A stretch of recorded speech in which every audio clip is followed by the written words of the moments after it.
Hey, thanks for making it to Veterans Info Tap. I'm glad you made it. There is some big news. There is an adjustment due to CPI data driving up that payment amount by 3.2%. Ironically, it's the same number that was last year for our COLA. I wanted to jump into this benefit increase, dive into it a little bit, let you know what's going on. To be honest with you, I've been waiting a couple weeks, watching every single day, and finally they updated this last night. But I'm sharing it with you here today on October 2nd. It actually went into effect October 1st. Let's dive into it. Hit the thumbs up for me, subscribe, share with a friend, all that good stuff. I really appreciate it. The two asks are really look. Hit the thumbs up and let the video run. That is what puts this into the hands of those that need it, and it just creates a broader awareness. If you want to support the channel in other ways, consider being a member. Thank you so much to all you members. I truly appreciate your support. It really does mean the world to me. Thank you so much. All right, so let's jump into this. 3.2% increase due to CPI data, the Consumer Price Index, and this just went into effect October 1st of 2024. I am going to do another video on this and kind of dive down a different avenue with it, but for this one, I'm going to start off like this. The Veterans Readiness and Employment Benefit that we all realize has its own separate, essentially, COLA, and actually last year they called it a COLA. This year it just says based upon the Consumer Price Index, the CPI. So 3.2% upward. Don't leave now. Here's the deal. With VR&E, there's no age limit.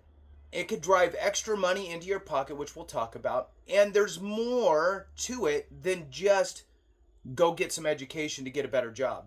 There's actually 5 tracks, and I'm going to dive into those in the next video, but on this one I'm going to dive into the most popular track and the overarching qualifications. So overarching qualifications, the dollar amount that you can receive, and the most common track that people go down. Remember, there's 5 tracks beyond just simply go get some education and get a better job. So with that, let's dive into this.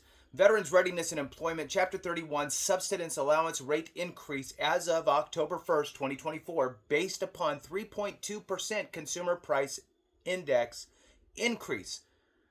First of all, it's always weird to me how much different this is compared to the COLA that we realize on our disability benefits or dependency indemnity compensation. Last year, just for giggles here, it was 6.2%, and we realized on the COLA side a 3.2. So here we are again, 3.2. We will not be in the threes, practically guaranteed for COLA, so we'll see.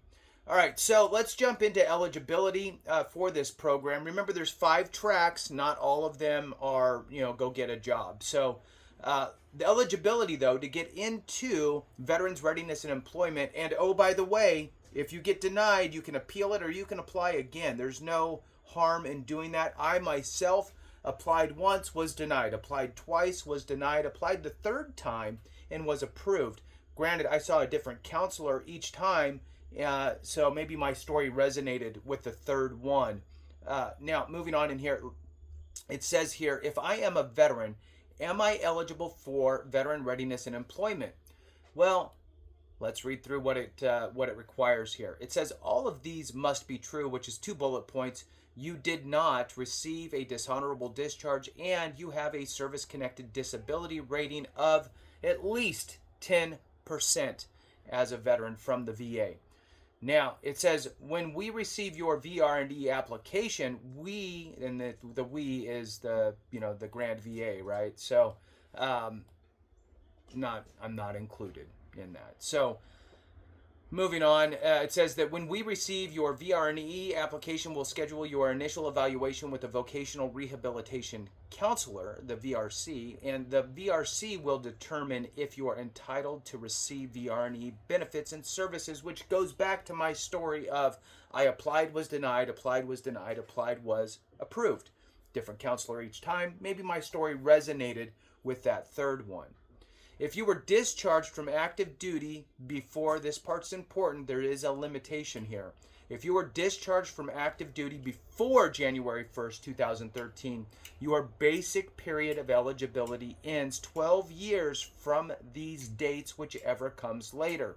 The date you received notice of your date of separation from active duty, or the date you received your first VA service-connected disability rating. That is typically going to be the one for folks. So 12 years after your first VA service-connected disability. Now, remember, this is only if you were discharged from active duty before January 1st of 2013.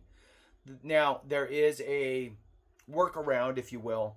The basic period of eligibility for you, if you discharged before January 1st, 2013, may be extended if a VRC, the Vocational Rehabilitation Counselor, finds that you have a serious employment handicap. Having a serious employment handicap means your service-connected disability significantly limits your ability to prepare for, obtain, and maintain suitable employment. A job that doesn't make your disability worse, is stable, and matches your abilities, aptitudes, and interests, of which you will do tests and questions and answer things so they can determine what your aptitudes are, what your interests are, and then they try to find you something that kind of marries all that up.